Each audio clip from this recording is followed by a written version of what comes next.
நெல்லை மனோன்மணியம் சுந்தரனார் பல்கலைக்கழகத்தின் பட்டமளிப்பு விழாவில் தமிழ்த்தாய் வாழ்த்து மூன்றாவதாக பாடப்படுவதற்கு எதிர்ப்பு தெரிவித்து உயர்கல்வித்துறை அமைச்சர் விஸ்வநாதன் விழாவை புறக்கணித்துள்ளார்.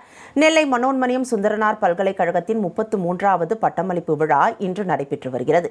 இவ்விழாவில் தமிழ்த்தாய் வாழ்த்து மூன்றாவதாக பாடப்படும் என துணைவேந்தர் அறிவித்த நிலையில் இதற்கு கண்டனம் தெரிவித்து உயர்கல்வித்துறை அமைச்சர் விஸ்வநாதன் விழாவை புறக்கணித்துள்ளார்.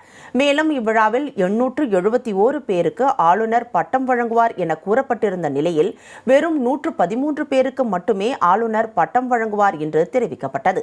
மாணவர்கள் இதற்கு கடும் எதிர்ப்பு தெரிவித்து வாக்குவாதத்தில் ஈடுபட்டனர். இதனால் விழாவில் சலசலப்பு ஏற்பட்டது.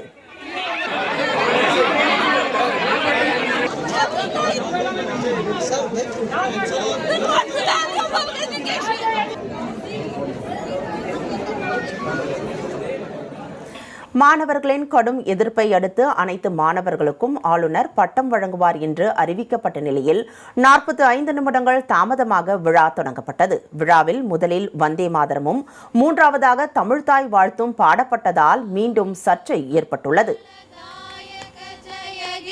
பாரத பாக்ய விதாந்தை கெளிலொழுகும்